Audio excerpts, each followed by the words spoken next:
Hallelujah. ನಮ್ಮ ಕರ್ತನಾದ ಯೇಸು ಕ್ರಿಸ್ತನ ನಾಮದಲ್ಲಿ ನಿಮ್ಮೆಲ್ಲರಿಗೂ ಶುಭಗಳು. Good morning. ಎಚ್ಚರಗೊಂಡಿದ್ದೀರಾ? ಚೆನ್ನಾಗಿದ್ದೀರಾ? ಆರೋಗ್ಯವಾಗಿದ್ದೀರಾ? ಆನಂದವಾಗಿದ್ದೀರಾ? ಏನ್ ಪ್ರಿಯರೇ, ಯಾವಾಗಲೂ ಯಾವುದೋ ಒಂದು ಸಮಸ್ಯೆ ನಿಮ್ಮನ್ನು ಕಾಡಿಸಿ ಪೀಡಿಸುವಂತೆ ಇರುವುದರಿಂದ ಪ್ರಯೋಜನವೇನಿದೆ? ಖಚಿತವಾಗಿಯೂ ಈ ಲೋಕವೇ ಶ್ರಮೆಯ ಲೋಕವಾಗಿದೆ. ಆದರೆ ಈ ಲೋಕದಲ್ಲಿ ಶ್ರಮೆಗಳ ಮಧ್ಯದಲ್ಲಿ, ಹೋರಾಟಗಳ ಮಧ್ಯದಲ್ಲಿ, ಶ್ರಮೆಗಳ ಮಧ್ಯದಲ್ಲಿ ಕರ್ತನು ನಮ್ಮ ಸಂಗಡ ಇರುವುದಾದರೆ ನಾವು ಧನ್ಯರು. ಅದಕ್ಕೆ ಕರ್ತನ ಸನ್ನಿಧಿಗೋಸ್ಕರ ನಾವು ಕೋರಿಕೊಳ್ಳುವುದು, ಕರ್ತನೇ ನಮ್ಮ ಮಧ್ಯದಲ್ಲಿ ಇರಿ ಎಂದು ನಾವು ಪ್ರಾರ್ಥಿಸುವುದು ನಮಗೆ ಎಷ್ಟೋ ಅವಶ್ಯಕವಾಗಿದೆ. ಪ್ರಾರ್ಥನೆ. ಪರಿಶುದ್ಧ ದೇವರೇ, ನಿಮಗೆ ವಂದನೆಗಳು. ಎಲ್ಲಿ ಇಬ್ಬರು ಮೂವರು ಕೂಡಿ ಬರ್ತಾರೋ ಅಲ್ಲಿದ್ದೇನೆಂದಿದ್ದೀರಿ. ಇಷ್ಟೊಂದು ಜನರನ್ನು ಅವರೆಲ್ಲೆಲ್ಲಿದ್ದಾರೋ ಈ ಸೋಷಿಯಲ್ ಮೀಡಿಯಾದ ಮೂಲಕ ಏಕ ಹೃದಯದೊಂದಿಗೆ, ಏಕ ಮನಸ್ಸಿನೊಂದಿಗೆ ನಿಮ್ಮ ಸನ್ನಿಧಿ ಹುಡುಕುತ್ತಾ ನಿಮ್ಮ ಮಾತಿಗಾಗಿ ಕಾದುಕೊಂಡಿರುವಾಗ ನಮ್ಮೊಂದಿಗೆ ಮಾತಾಡಿರೆಂದು ಕ್ರಿಸ್ತನ ನಾಮದಲ್ಲಿ ಬೇಡುತ್ತೇನೆ ತಂದೆಯೇ. ಆಮೇನ್. ಹಾಲೆಲೂಯ. ದೇವರಿಗೆ ಸ್ತೋತ್ರ. ಕರ್ತನು ನಮ್ಮ ಮಧ್ಯದಲ್ಲಿ ಇರ್ತೇನೆ ಅಂದಿದ್ದಾರೆ. ಇಮ್ಮಾನುವೇಲ್ ಎಂಬ ಮಾತಿನ ಅರ್ಥವೇನು? ನಮ್ಮ ಸಂಗಡ ಆತನು ಇದ್ದಾನೆ. ದೇವರು ನಮ್ಮ ಸಂಗಡ ಇದ್ದಾರೆ. ಯೇಸುಕ್ರಿಸ್ತನು ಶರೀರಧಾರಿಯಾಗಿರುವಾಗ ಆತನು ಆಯಾ ಸ್ಥಳಗಳಲ್ಲಿ ಮಾತ್ರವೇ ಇರ್ತಾ ಇದ್ರು. ಯಾಕೆಂದರೆ ಶರೀರಧಾರಿಯಾಗಿದ್ರಲ್ಲವೇ. ಆತನು ಯೆರೂಸಲೇಮಿನಲ್ಲಿದ್ದರೆ ನಜರೇತಿನಲ್ಲಿರಲ್ಲ, ನಜರೇತಿನಲ್ಲಿದ್ದರೆ ಗಲಿಲಾಯದಲ್ಲಿರಲ್ಲ. ಆತನು ಕಾಲು ನಡಿಗೆಯಿಂದ ಗ್ರಾಮಗಳಿಗೂ ತಿರುಗಾಡುತ್ತಾ ಆಯಾ ಸ್ಥಳಗಳಲ್ಲಿ ದುಃಖದಲ್ಲಿದ್ದವರನ್ನು ಸಂತೈಸುತ್ತಾ, ವೇದನೆಯಲ್ಲಿದ್ದವರನ್ನು ಆದರಿಸುತ್ತಾ, ಬಾಧಿತರನ್ನು ಬಿಡಿಸುತ್ತಾ, ಸಮಸ್ಯೆಯಲ್ಲಿದ್ದಂಥವರಿಗೆ ಆದರಣೆಯನ್ನುಂಟು ಮಾಡುತ್ತಾ, ನಶಿಸಿ ಹೋದವರನ್ನು ರಕ್ಷಿಸುತ್ತಾ, ದೆವ್ವ ಪೀಡಿತರನ್ನೆಲ್ಲ ಬಿಡಿಸುತ್ತಾ ಇದ್ದನು. ಇಹಲೋಕದ ಶ್ರಮೆಗಳನ್ನು ನೋಡಿ ಕುಗ್ಗಿ ಹೋಗಬೇಡಿ ಪ್ರಿಯರೇ. ಪರಲೋಕ ನಿಮಗೋಸ್ಕರವೇ ಇದೆ. ನಿಮ್ಮನ್ನು ನೀವು ಆ ಪರಲೋಕ ರಾಜ್ಯಕ್ಕಾಗಿ ಸಿದ್ಧ ಮಾಡಿಕೊಳ್ಳಿರಿ. ನನ್ನನ್ನೂ ನಂಬಿರಿ, ನನ್ನ ತಂದೆಯನ್ನೂ ನಂಬಿರಿ. ಯಾಕೆಂದರೆ ನಾನೇ ಮಾರ್ಗವೂ ಸತ್ಯವೂ ಜೀವವೂ ಆಗಿದ್ದೇನೆ ಅಂದಿದ್ದಾರೆ ಯೇಸು. ನನ್ನ ಹೊರತು ತಂದೆಯ ಬಳಿಗೆ ನೀವು ಸೇರಬಹುದು ಎಂದು ಯೇಸು ಅಭಯ ಕೊಟ್ಟಿದ್ದಾರಲ್ಲವೇ. ಆತನು ಹೇಳಿದ ಮಾತುಗಳು ಈ ಪರಿಶುದ್ಧ ಸತ್ಯವೇದದಲ್ಲಿವೆ. ಆತನು ಈಗ ಆತ್ಮಸ್ವರೂಪಿಯಾಗಿ ನಮ್ಮ ಮಧ್ಯದಲ್ಲಿದ್ದಾನೆ. ಎಲ್ಲಿ ಇಬ್ಬರು ಮೂವರು ಆತನ ನಾಮದಲ್ಲಿ ಕೂಡಿ ಬರ್ತಾರೋ ಅಲ್ಲಿ ನಾನು ಇರುತ್ತೇನೆ ಅಂದಿದ್ದಾರೆ. ಆತನು ಇಲ್ಲಿಯೂ ಇರ್ತಾರೆ, ನಿಮ್ಮ ಮಧ್ಯದಲ್ಲಿಯೂ ಇರ್ತಾರೆ, ಮತ್ತೊಂದು ಸ್ಥಳದಲ್ಲಿ ಇರ್ತಾರೆ, ಮತ್ತೊಂದು ದೇಶದಲ್ಲಿ ಇರ್ತಾರೆ, ಮತ್ತೊಂದು ಸ್ಥಳಗಳಲ್ಲಿ, ಮತ್ತೊಂದು ಪ್ರಾಂತ್ಯದಲ್ಲಿ ಆತನಿಗೆ ಯಾರಾದರೂ ಪ್ರಾರ್ಥಿಸುವುದಾದರೆ ಆತನ ಸನ್ನಿಧಿಯನ್ನು ನಾವೆಲ್ಲರೂ ಅನುಭವಿಸಬಹುದು. ಆತ್ಮಸ್ವರೂಪಿಯಾದ ದೇವರು ನಮ್ಮನ್ನು ಆದರಿಸುವುದಕ್ಕಾಗಿ, ಬಲಪಡಿಸುವುದಕ್ಕಾಗಿ, ನಮ್ಮನ್ನು ಜಯಶಾಲಿಗಳನ್ನಾಗಿ ಮಾಡಿ ಜಯ ಕೊಡುವುದಕ್ಕಾಗಿ ಆಶಿಸುವಾತನಾಗಿದ್ದಾರೆ. ವಾಕ್ಯ ನೋಡೋಣ ಬನ್ನಿ. ಸತ್ಯವೇದದಲ್ಲಿ ಚೆಫನ್ಯ ಪುಸ್ತಕ 3ನೇ ಅಧ್ಯಾಯ 17ನೇ ವಚನ ಓದುತ್ತೇನೆ, ಕೇಳ್ರಿ. ನಿಮ್ಮ ದೇವರಾದ ಯೆಹೋವನು ನಿಮ್ಮ ಮಧ್ಯದಲ್ಲಿದ್ದಾರೆ. ಏನಂತೆ? ನಿಮ್ಮ ದೇವರಾದ ಯೆಹೋವನು ನಿಮ್ಮ ಮಧ್ಯದಲ್ಲಿದ್ದಾನೆ. ಅಂದರೆ ಆತನಿಗೆ ಮನೆ ಇಲ್ಲ ಎಂದ ಅರ್ಥವಲ್ಲ. ಆತನು ಹೇಳಿದಾನೆ, ಆಕಾಶ ನನ್ನ ಸಿಂಹಾಸನ, ಭೂಮಿ ನನ್ನ ಪಾದಪೀಠ ಅಂದಿದ್ದಾರೆ. ನೀವು ನನಗೋಸ್ಕರ ಕಟ್ಟಲಿಚ್ಛಯಿಸುವ ಆಲಯ ಎಷ್ಟರದು? ಆತನು ಹೇಳ್ತಾನೆ, ನಾನು ಮಹಾನ್ ದೇವರು, ಮಹೋನ್ನತನು, ಮಹೋನ್ನತ ಸ್ಥಳಗಳಲ್ಲಿ ವಾಸಿಸುವಾತನಾಗಿದ್ದೇನೆ, ನಿತ್ಯ ನಿವಾಸಿಯೂ ಪರಿಶುದ್ಧನೂ ಆಗಿದ್ದೇನೆ. ಆತನು ಹೇಳ್ತಾನೆ, ಆದಾಗ್ಯೂ ವಿನಯವುಳ್ಳವರ ಮಧ್ಯದಲ್ಲಿಯೂ ಮನಮುರಿದವರ ಮಧ್ಯದಲ್ಲಿಯೂ ನಾನಿರಬೇಕೆಂದು ಬಯಸುತ್ತಾ ಇದ್ದೇನೆ. ಹಾಲೆಲೂಯ. ಪರಲೋಕದ ಸಿಂಹಾಸನವನ್ನು ಆತನು ಬಿಟ್ಟು ಬಾಧೆಗಳೊಂದಿಗೆ, ಶ್ರಮೆಗಳೊಂದಿಗೆ, ಮರಣದೊಂದಿಗೆ, ಸೈತಾನನ ಕೈಯಿಂದ ಪೀಡಿಸಲ್ಪಡುವಂತಹ ಮಾನವ ಜಾತಿಯನ್ನು ಬಿಡುಗಡೆ ಮಾಡುವುದಕ್ಕಾಗಿ ತನ್ನನ್ನು ತಾನು ತಗ್ಗಿಸಿಕೊಂಡು, ಮನುಷ್ಯರ ಸಾರೂಪ್ಯ ಧರಿಸಿಕೊಂಡು, ದಾಸನ ಸಾರೂಪ್ಯ ಧರಿಸಿಕೊಂಡು ಶಿಲುಬೆ ಮೇಲೆ ಪ್ರಾಣ ಕೊಟ್ಟಂತಹ ಯೇಸು, ನಮ್ಮ ವಿಮೋಚನೆಗೋಸ್ಕರ ತನ್ನ ರಕ್ತವನ್ನು ಸುರಿಸಿರುವ ಯೇಸು 3ನೇ ದಿನದಲ್ಲಿ ಮೃತ್ಯುಂಜಯನಾಗಿ ಎದ್ದು ಬಂದಿದ್ದಾರೆ. ಈ ದಿನ ನಮಗೋಸ್ಕರ ವಿಜ್ಞಾಪನೆ ಮಾಡ್ತಿದ್ದಾರೆ, ನಮ್ಮ ಮಧ್ಯದಲ್ಲಿ ನಿವಾಸಿಸುತ್ತಿದ್ದಾರೆ. ಇಮ್ಮಾನುವೇಲ್, ದೇವರು ನಮ್ಮ ಸಂಗಡ ಇದ್ದಾರೆ. ಯೇಸು ಎಂಬ ಆ ಪದಕ್ಕೆ ರಕ್ಷಕನೂ ಎಂದರ್ಥ. ಆತನೇ ತನ್ನ ಜನರ ಪಾಪಗಳಿಂದ ಅವರನ್ನು ಬಿಡಿಸಿ ರಕ್ಷಿಸುವವನು ಎಂಬುದಾಗಿ ಅದರ ಅರ್ಥ. ಆತನು ಕ್ರಿಸ್ತನು, ಅಂದರೆ ಅಭಿಷಕ್ತನು, ನಮಗೋಸ್ಕರ ಪ್ರಾಣ ಕೊಡುವುದಕ್ಕಾಗಿ ಪ್ರಾಯಶ್ಚಿತ್ತ ಬಲಿಯಾಗಿ ಶಿಲುಬೆಯಲ್ಲಿ ಯಜ್ಞ ಅರ್ಪಿಸಿಕೊಡುವುದಕ್ಕಾಗಿ ಪ್ರತ್ಯೇಕಿಸಲ್ಪಟ್ಟ ಕ್ರಿಸ್ತನಾಗಿದ್ದಾನೆ. ಯೇಸು ಕ್ರಿಸ್ತನು ನಮಗೋಸ್ಕರ ರಕ್ಷಣೆ ಮಾರ್ಗ ಉಂಟುಮಾಡಿ ಪರಲೋಕಕ್ಕೆ ವಾರಸುದಾರರನ್ನಾಗಿ ಮಾಡಿದ ಮೇಲೆ ಯೇಸು ಕ್ರಿಸ್ತನಲ್ಲಿ ನಮಗೆ ಪಾಪ ಕ್ಷಮಾಪಣೆ ದೊರಕಿತು. ನೀವು ಸರ್ವಲೋಕಕ್ಕೆ ಹೋಗಿ ಸರ್ವಲೋಕಕ್ಕೆ ಸುವಾರ್ತೆಯನ್ನು ಪ್ರಕಟಿಸಿರಿ. ಯುಗದ ಸಮಾಪ್ತಿಯವರೆಗೂ ನಾನು ನಿಮ್ಮ ಸಂಗಡ ಇರುತ್ತೇನೆ ಎಂದು ಆ ದಿನ ಶಿಷ್ಯರಿಗೆ ಹೇಳಿರುವ ಯೇಸು ಈ ದಿನ ನಮ್ಮ ಸಂಗಡ ಇದ್ದಾರೆ. ದೇವರನ್ನು ಮರೆತ ಜನರು ನಶಿಸಿ ಹೋಗುವರು. ದೇವರು ಇಲ್ಲದಿರುವಾಗ, ದೇವರು ಜೊತೆ ಇಲ್ಲದಿರುವಾಗ ನಮಗೆ ಮರಣದ ಭಯವಿರುತ್ತೆ. ಮಾರ್ತಾ ಮರಿಯಳು ಹೇಳ್ತಾರೆ, ಯೇಸುವೇ, ನೀನಿಲ್ಲಿದ್ದೇ ಆದರೆ ನಮ್ಮ ತಮ್ಮನು ಸಾಯುತ್ತಿರಲಿಲ್ಲ.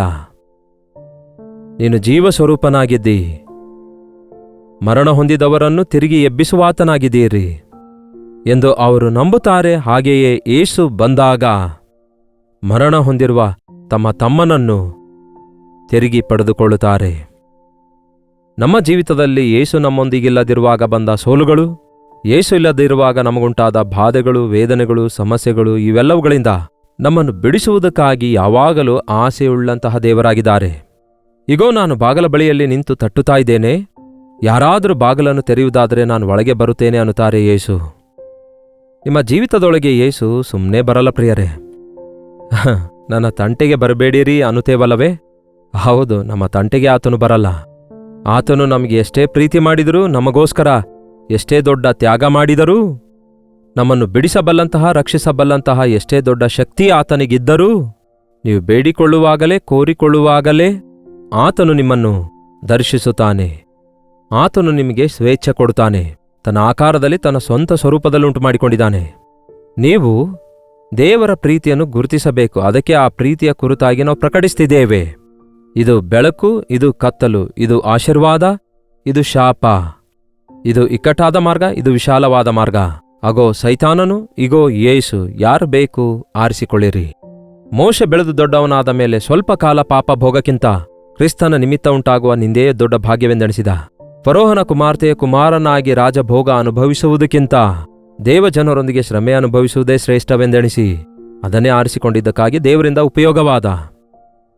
ಈ ದಿನ ಯೇಸುವನ್ನು ನೀವು ಕೋರಿಕೊಳ್ಳಿರಿ, ಯೇಸುವನ್ನು ಆಹ್ವಾನಿಸಿರಿ. ನಿಮ್ಮ ಮಧ್ಯದಲ್ಲಿರ್ತಾರೆ, ನಿಮ್ಮ ಮನೆಯಲ್ಲಿರ್ತಾರೆ. ಅಷ್ಟಕ್ಕೂ ನಿಮ್ಮ ಮನೆಯಲ್ಲಿ ಯೇಸು ಇದ್ದಾರೋ? ಅದಕ್ಕೆ ಯೇಸುವಿನ ಫೋಟೋ ತೋರಿಸಿದ್ರು ಯಾರೋ ಒಮ್ಮೆ. ಫೋಟೋ ಅಲ್ಲ ಪ್ರಿಯರೇ, ಯೇಸುವಿನ ಸನ್ನಿಧಿ ಇದೆಯಾ? ಆತನು ಆತ್ಮಸ್ವರೂಪಿಯಾಗಿ ನಮ್ಮ ಮಧ್ಯದಲ್ಲಿರುವ ಆತನಾಗಿದ್ದಾನೆ. ಯೇಸುವನ್ನು ನೀವು ಆಹ್ವಾನಿಸುವವರಾಗಿರೋದಾದ್ರೆ, ಮೊಳಕಾಲೂರಿ ಪ್ರಾರ್ಥಿಸುವವರಾಗಿರೋದಾದ್ರೆ, ಹಾಡು ಹಾಡುತ್ತಾ ಯೇಸುವನ್ನು ಸ್ತುತಿಸುವವರಾಗಿರೋದಾದ್ರೆ, ಖಚಿತವಾಗಿಯೂ ದೇವರ ಸನ್ನಿಧಿಯನ್ನು ನೀವು ಅನುಭವಿಸುವವರಾಗಿರ್ತೀರಿ. ಅದು ಇಲ್ಲದಿರುವಾಗ ನಮಗೆ ಭಯ. ಯಾಕೆಂದರೆ ಯೇಸು ಇಲ್ಲದಿರುವಲ್ಲಿ ಕತ್ತಲೆ ಇರುತ್ತೆ. ಯೇಸು ಇಲ್ಲದಿರುವಲ್ಲಿ ಸೈತಾನನಿರ್ತಾನೆ. He is an uninvited guest. ನೀವೇನು ಅವನಿಗೆ ಕರೆಯುವ ಅಗತ್ಯವಿಲ್ಲ. ಅವನು ನಿಮಗೆ ಫೋರ್ಸ್ ಮಾಡ್ತಾನೆ, ನಿಮ್ಮ ಮೇಲೆ ಪರಮಾಧಿಕಾರ ಚಲಾಯಿಸ್ತಾನೆ. ಅವನಿಗೆ ನಾವು ಮಾರಿಕೊಂಡೆವು ಪಾಪದಿಂದ. ಅದಕ್ಕಾಗಿ ಅವನು ನಮಗೆ ವೇದನೆ ಉಂಟು ಮಾಡ್ತಾನೆ, ಬಾಧೆ ಉಂಟು ಮಾಡ್ತಾನೆ. ನಾವು ಹಂತ ಹಂತವಾಗಿ ಕೆಳಮಟ್ಟಕ್ಕೆ ಬಿದ್ದೋಗುವ ಹಾಗೆ ಪಾಪ ಮಾಡಲು ಪ್ರೇರೇಪಿಸ್ತಾನೆ. ಆ ಬಾಧೆಗಳಿಂದ, ವೇದನೆಗಳಿಂದ, ಸಮಸ್ಯೆಗಳಿಂದ ಬಿಡುಗಡೆಯಾಗಬೇಕಾದ್ರೆ ಯೇಸುವನ್ನು ಕೋರಿಕೊಳ್ಳುವುದಾದರೆ ಆತನು ನಮ್ಮನ್ನು ಕ್ಷಮಿಸುತ್ತಾನೆ, ಆಶೀರ್ವದಿಸ್ತಾರೆ. ಈಗೋ ಕರ್ತನು ನಿಮ್ಮ ಮಧ್ಯದಲ್ಲಿದ್ದಾನೆ. ನಿಮ್ಮ ದೇವರಾದ ಯೆಹೋವನು ನಿಮ್ಮ ಮಧ್ಯದಲ್ಲಿದ್ದಾನೆ. ಆತನು ಶಕ್ತಿವಂತನು, ನಿಮ್ಮನ್ನು ರಕ್ಷಿಸಬಲ್ಲ ಆತನು. ಆತನು ಶಕ್ತಿವಂತನಾಗಿದ್ದಾನೆ. ಆತನೇ ಹೇಳಿದ್ದಾನೆ, ನನಗೆ ಅಸಾಧ್ಯವಾದದ್ದು ಯಾವುದಾದರೂ ಉಂಟೋ ಎಂಬುದಾಗಿ. ಆತನು ಶಕ್ತಿವಂತನಾಗಿದ್ದಾನೆ. ಆತನೇ ನಿಮ್ಮನ್ನು ಬಿಡಿಸುತ್ತಾನೆ. ನಿಮ್ಮ ಶ್ರಮೆಗಳಿಂದ, ನಿಮ್ಮ ಬಾಧೆಗಳಿಂದ, ನಿಮ್ಮ ವ್ಯಾಧಿಗಳಿಂದ, ಶತ್ರು ಹಾಕಿರುವ ಒಳಸಂಚುಗಳ ಉರುಳಿನಿಂದ ನಿಮ್ಮನ್ನು ಬಿಡಿಸುತ್ತಾನೆ. ಸೈತಾನನ ಬಂಧನಗಳಿಂದ ನಮ್ಮನ್ನು ಬಿಡಿಸುವಾತನಾಗಿದ್ದಾನೆ. ಸೈತಾನನನ್ನು ಎದುರಿಸಿರುವ, ಸೈತಾನನ ತಲೆ ಜಜ್ಜಿರುವ ದೇವರೇ ನಮ್ಮ ಕರ್ತನಾದ ಯೇಸು ಕ್ರಿಸ್ತನಾಗಿದ್ದಾರೆ. ಆತನನ್ನು ಒಡೆಯನನ್ನಾಗಿ ಅಂಗೀಕರಿಸಿರಿ. ಆತನನ್ನು ಒಡೆಯನನ್ನಾಗಿ ನಿಮ್ಮ ಮನೆಯೊಳಗೆ ಆಹ್ವಾನಿಸಿರಿ. ಆತನ ಸನ್ನಿಧಿಯನ್ನು ಕೋರಿಕೊಳ್ಳಿರಿ. ಅದ್ಭುತ ಕಾರ್ಯಗಳನ್ನು ನೀವು ಅನುಭವಿಸುವವರಾಗಿರ್ತೀರಿ. ಆತನು ನಿಮ್ಮ ಮೇಲೆ ತಾನಿಟ್ಟಿರುವ ಪ್ರೀತಿಯ ನಿಮಿತ್ತ ಶಾಂತವಾಗಿದ್ದು ನಿಮ್ಮಲ್ಲಿ ಸಂತೋಷಿಸುತ್ತಾ ಹರ್ಷಿಸುವ ಆತನಾಗಿದ್ದಾನೆ. ನಿಮ್ಮ ಮೇಲಿಟ್ಟಿರುವ ಪ್ರೀತಿಯ ನಿಮಿತ್ತ ಶಾಂತ ವಹಿಸುತ್ತಿದ್ದಾನೆ. ದೇವರ ಕೋಪ ಏನಾದರೂ ನಮ್ಮ ಮೇಲೆ ಬರುವುದಾದರೆ ಎಷ್ಟೋ ಶ್ರಮೆಗಳ ಪಾಲಾಗ್ತಿದ್ದೆವು. ಈಗಾಗಲೇ ನಾವು ಮರಣ ಕೂಡ ಹೊಂದುತ್ತಿದ್ದೆವು. ಆದರೆ ಆತನು ಶಾಂತವಾಗಿದ್ದಾನೆ. ಆತನು ನಾವು ಪಶ್ಚಾತ್ತಾಪ ಪಡಬೇಕೆಂದು ಕೋರಿಕೊಳ್ತಿದ್ದಾನೆ. ನಾವು ಕರ್ತನೇ ಕ್ಷಮಿಸಿರಿ ಎಂದು ಕೇಳಿದ ಮರುಕ್ಷಣವೇ ಕರ್ತನು ಹೇಳ್ತಾನೆ, ಆತನು ನಿಮ್ಮ ಶಿಕ್ಷೆಯನ್ನು ಅಳಿಸಿ ಹಾಕುತ್ತಾನೆ. ನಿಮ್ಮ ಮೇಲಿರುವ ಕೇಸ್ ಅಳಿಸಿ ಹಾಕ್ತಾರೆ. ಅಷ್ಟೇ ಅಲ್ಲ, ನಿಮ್ಮ ಮೇಲಿರುವ ನಿಂದೆ ಅಪರಾಧಗಳು ಎಲ್ಲವನ್ನೂ ಕೂಡ ಕ್ಯಾನ್ಸಲ್ ಮಾಡಿಬಿಡ್ತಾರೆ. ನಾನೇ ನನಗೋಸ್ಕರ ನನ್ನ ಚಿತ್ತಾನುಸಾರವಾಗಿ ನಿಮ್ಮ ದೋಷಗಳನ್ನೆಲ್ಲ ಅಳಿಸಿಬಿಡ್ತಾ ಇದ್ದೇನೆ. ಇನ್ನೆಂದಿಗೂ ಅವು ನನ್ನ ನೆನಪಿನಲ್ಲಿಟ್ಕೊಳ್ಳೋದಿಲ್ಲ. ನಾವು ಕ್ಷಮಿಸಲ್ಪಡಬೇಕೆಂದು, ನಾವು ಪ್ರೀತಿಸಲ್ಪಡಬೇಕೆಂದು, ನಮ್ಮಲ್ಲಿ ಆತನು ಆನಂದಿಸಬೇಕೆಂದು ಉತ್ಸಾಹದಿಂದ ಎದುರು ನೋಡ್ತಿದ್ದಾರೆ ನಮಗಾಗಿ ಪ್ರಾಣ ಕೊಟ್ಟ ಕರ್ತನಾದ ಯೇಸುಕ್ರಿಸ್ತನು. ಯಾಕೆ ನೀವು ಬಾಧೆಗಳಲ್ಲಿ ಒದ್ದಾಡ್ತಾ ಇರ್ತೀರಿ?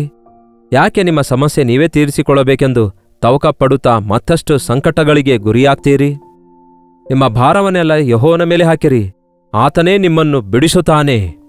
ಆತನು ನಿಮಗೋಸ್ಕರ ಚಿಂತಿಸುತ್ತಾ ಇರುವುದರಿಂದ ನಿಮ್ಮ ಚಿಂತೆ ಎಲ್ಲವನ್ನೂ ಕೂಡ ಆತನ ಮೇಲೆ ಹಾಕಿರಿ.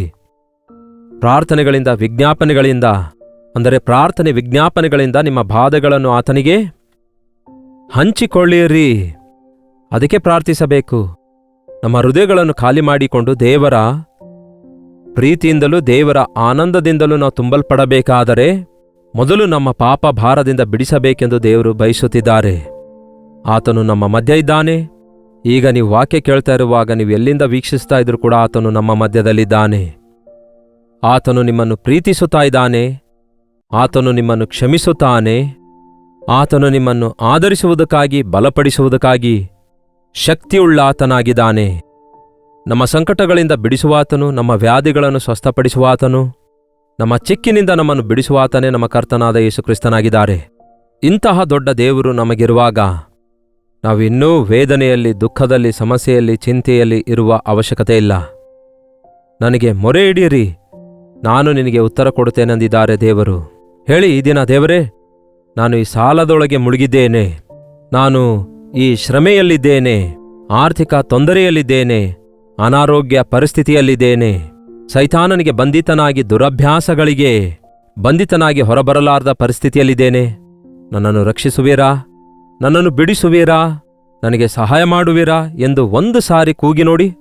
ನೀವೆಲ್ಲಿದ್ದೀರೋ ಅಲ್ಲಿಯೇ ಈ ಅನುದಿನದ ಧ್ಯಾನ ಮುಗಿದಾದ ಮೇಲೆ ನೀವು ಹಾಗೆಯೇ ಅದೇ ರೀತಿಯಾಗಿ ಮೊಳಕಾಲೂರಿ ಕೆಲವು ನಿಮಿಷ ಇರೋದಾದರೆ, ಈ ದಿನ ದೇವರೇ, ನೀವು ನನ್ನನ್ನು ಆಶೀರ್ವದಿಸದ ಹೊರತು ನಾನು ನಿಮ್ಮನ್ನು ಬಿಡೋದಿಲ್ಲ.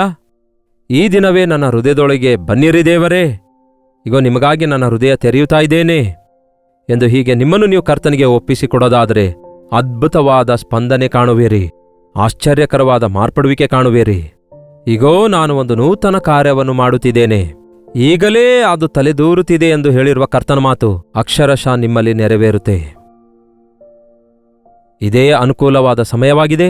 ಇಂದೇ ರಕ್ಷಣೆಯ ದಿನವಾಗಿದೆ.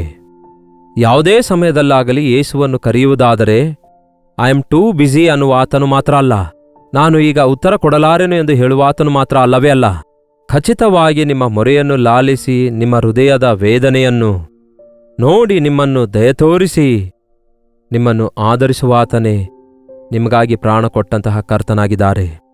ನೀವು ಎಲ್ಲಿಂದ ವೀಕ್ಷಿಸುತ್ತಾ ಇದ್ದೀರಿ ಎಂದು, ಎಂತಹ ಪರಿಸ್ಥಿತಿಯಲ್ಲಿದ್ದು ಈ ಮಾತುಗಳನ್ನು ಕೇಳ್ತಾ ಇದ್ದೀರಿ ಎಂದು ನನಗೆ ಗೊತ್ತಿಲ್ಲ. ಆದರೆ ದೇವರು ನಿಮ್ಮೊಂದಿಗೆಯೇ ಮಾತಾಡ್ತಿದ್ದಾರೆ.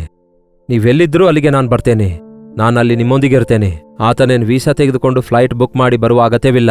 ನೀವು ಯಾವುದೇ ದೇಶದಲ್ಲಿದ್ದರೂ, ಯಾವುದೇ ಗ್ರಾಮದ ಮೂಲೆಯಲ್ಲಿದ್ದರೂ, ನಿಮ್ಮ ಸ್ಥಳಕ್ಕೆ ಬರಲು ಯಾವುದೇ ಬಸ್ಸು, ಟ್ರೇನು, ಫ್ಲೈಟ್ ಇಲ್ಲದಿದ್ದರೂ, ಯಾವ ಟ್ರಾನ್ಸ್ಪೋರ್ಟೇಷನ್ ಲಭ್ಯವಿಲ್ಲದಿದ್ದರೂ ಅಕ್ರಾಸ್ ದ ಗ್ಲೋಬ್ ನೀವು ಯಾವುದೇ ಮೂಲೆಯಲ್ಲಿದ್ದರೂ ಕೂಡ ಸರ್ವವನ್ನೂ ಅರಿತಿರುವಂತಹ ದೇವರು, ಸರ್ವಶಕ್ತನಾದ ದೇವರು ಈ ಕ್ಷಣವೇ ನಿಮ್ಮನ್ನು ದರ್ಶಿಸಲು ಸಿದ್ಧನಾಗಿದ್ದಾರೆ. ಪ್ರಾರ್ಥನೆ. ಪರಿಶುದ್ಧ ದೇವರೇ, ನಿಮಗೆ ವಂದನೆಗಳು. ಯಾರೊಂದಿಗೆ ನೀವು ಮಾತಾಡ್ತಾ ಇದ್ದೀರಿ ಚೆನ್ನಾಗಿ ಬಲ್ಲಿರಿ. ಅದು ಅವರಿಗೆ ಯಾವುದೇ ಸಮಯವಾಗಿರ್ಬೋದು.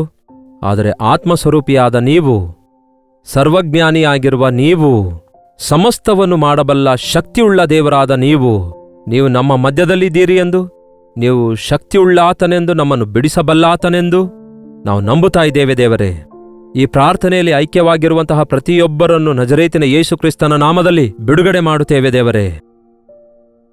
ನನ್ನ ಕೈ ಬಿಟ್ಟಿದ್ದಾರೆ, ನನ್ನನ್ನು ತಳ್ಳಿ ಹಾಕಿದ್ದಾರೆ, ನನಗೆ ಯಾರೂ ಇಲ್ಲ, ನಾನು ಬಾಧೆಯಲ್ಲಿದ್ದೇನೆ, ನಾನು ಕುಗ್ಗಿ ಹೋಗಿದ್ದೇನೆ, ಈಗ ನನಗೆ ಸಾವೇ ದಿಕ್ಕು ಎಂಬುದಾಗಿ ಯಾರ್ಯಾರು ನಿರುತ್ಸಾಹದಲ್ಲಿದ್ದಾರೋ ಅಂಥವರಿಗೆಲ್ಲ ನೀವೇ ಸಂಧಿಸಿರಿ ದೇವರೇ. ನಿಮಗಾಗಿ ಪ್ರಾಣ ಕೊಟ್ಟ ಆತನು ನಾನಿದ್ದೇನೆ, ನಿಮ್ಮನ್ನು ಪ್ರೀತಿಸುವ ಆತನು ನಾನಿದ್ದೇನೆ, ನಿಮಗಾಗಿ ಶಾಂತವಾಗಿದ್ದುಕೊಂಡು ಕಾದುಕೊಂಡಿದ್ದೇನೆ, ನಿಮ್ಮನ್ನು ಕ್ಷಮಿಸುತ್ತೇನೆ, ನಿಮ್ಮ ಮೇಲಿರುವ ಶಿಕ್ಷೆಯನ್ನು ಅಳಿಸಿ ಹಾಕುತ್ತೇನೆ, ನಿಮ್ಮನ್ನು ಸ್ವಸ್ಥಪಡಿಸುವ ಯೆಹೋವನು ನಾನೇ ಎಂಬ ಮಾತುಗಳಿಂದ ಅಭಯ ಕೊಟ್ಟು ಪರಿಶುದ್ಧಾತ್ಮನ ಕಾರ್ಯಗಳನ್ನು ಮುಂದುವರಿಸಿರಿ ಎಂದು ಕ್ರಿಸ್ತನ ನಾಮದಲ್ಲಿ ಬೇಡುತ್ತೇನೆ ತಂದೆಯೇ, ಆಮೇನ್.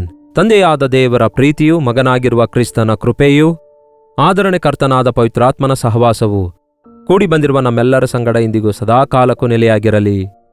ಆಮೇನ್. ದೇವರಿಗೆ ಸ್ತೋತ್ರ. ಕರ್ತನು ಅನುಗ್ರಹಿಸುವ ಮೇಲುಗಳೆಲ್ಲ ಈ ದಿನವೇ ಅನುಭವಿಸಿರಿ. ನಿಮ್ಮ ಪ್ರಾರ್ಥನಾ ಮನವಿಗಳನ್ನು ಹಾಗೂ ಪ್ರೈಸ್ ರಿಪೋರ್ಟ್ಸ್ಗಳನ್ನು ಕರ್ತನು ನಿಮ್ಮನ್ನು ಸಂಧಿಸುವುದಾದರೆ, ಸಾಧ್ಯಕರವಾದ ಕಾರ್ಯ ಮಾಡುವುದಾದರೆ ಆ ವಿಷಯ ಈಗಲೇ ಒಂದು ಟೆಕ್ಸ್ಟ್ ಆಗಲಿ ಇಲ್ಲವೇ ಒಂದು ವಾಯ್ಸ್ ಮೆಸೇಜ್ ಆಗಲಿ ವಾಟ್ಸಪ್ ಮುಖಾಂತರ ತಪ್ಪದೆ ಕಳಿಸಿಕೊಡಿರಿ. ನೀವು ಭಾರತ ದೇಶದ ಯಾವುದೇ ಮೂಲೆಯಲ್ಲಿದ್ದರೂ ಕೂಡ ನೀವು ವಾಟ್ಸಪ್ ಮೆಸೇಜ್ 8939731313 ನಂಬರಿಗೆ, ಒಂದು ವೇಳೆ ಇತರ ದೇಶದಿಂದಲೂ ಸಹ ವೀಕ್ಷಿಸುವುದಾದರೆ ಕೊಡಲ್ಪಟ್ಟ ಇದೇ ನಂಬರಿಗೆ ನಿಮ್ಮ ಪ್ರೈಸ್ ರಿಪೋರ್ಟ್ಸ್ ಹಾಗೂ ಪ್ರಾರ್ಥನಾ ಮನವಿಗಳನ್ನು ತಪ್ಪದೆ ಕಳಿಸಿಕೊಡಿರಿ. ನಿಮ್ಮನ್ನು ಗಮನಿಸುವುದಕ್ಕಾಗಿ, ನಿಮಗಾಗಿ ಪ್ರಾರ್ಥಿಸುವುದಕ್ಕಾಗಿ ನಾವು ಈ ರೀತಿಯಾದ ವಾಟ್ಸಪ್ ನಂಬರ್ ಕೊಡ್ತಿದ್ದೇವೆ. ಅಷ್ಟೇ ಹೊರತು ಮತ್ತೊಂದು ಉದ್ದೇಶ ಇದರಲ್ಲಿಲ್ಲ. ಹಾಗಾಗಿ ನೀವು ಈ ವಾಟ್ಸಪ್ ಮೆಸೇಜ್ಗಳನ್ನು ಕಳಿಸಿ ನಿಮ್ಮ ಮನವಿಗಳನ್ನು ತಿಳಿಯಪಡಿಸಿರಿ. ನಿಮಗಾಗಿ ಭಾರದಿಂದ ಪ್ರಾರ್ಥಿಸ್ತಿದ್ದೇವೆ. ನೀವು ಕೂಡ ಪ್ರಾರ್ಥಿಸಿರಿ. ದೇವರು ಅನುಗ್ರಹಿಸುವ ಅದ್ಭುತವಾದ ಉತ್ತರವನ್ನು ಹೊಂದಿಕೊಳ್ಳಿರಿ. ಡಾಕ್ಟರ್ ಜಯಪಾಲ್ ಕನ್ನಡ ಯೂಟ್ಯೂಬ್ ಚಾನಲ್ಗೆ ಸಬ್ಸ್ಕ್ರೈಬ್ ಮಾಡಿಕೊಳ್ಳಿರಿ, ಲೈಕ್ ಮಾಡಿರಿ, ಶೇರ್ ಮಾಡುವುದನ್ನು ಮರೆಯಬೇಡಿ. ನೀವು ಎಷ್ಟರ ಮಟ್ಟಿಗೆ ಈ ಪ್ರೋಗ್ರಾಂ ಮೂಲಕ ಆಶೀರ್ವದಿಸಲ್ಪಟ್ಟಿದ್ದೀರಿ ಎಂಬ ಆ ವಿಷಯವನ್ನು ಕೂಡ ನಮಗೆ ತಿಳಿಯಪಡಿಸಿರಿ. ಕರ್ತನ ಚಿತ್ತವಿರುವುದಾದರೆ ಮತ್ತೆ ನಾಳೆ ಇದೇ ಅನುದಿನದ ಧ್ಯಾನ ಎಂಬ ಕಾರ್ಯಕ್ರಮದಲ್ಲಿ ಮತ್ತೆ ಭೇಟಿಯಾಗೋಣ. ಅಲ್ಲಿವರೆಗೂ ದೇವರ ಮಹಾಕೃಪೆ ನಿಮ್ಮೆಲ್ಲರೊಂದಿಗಿರಲಿ.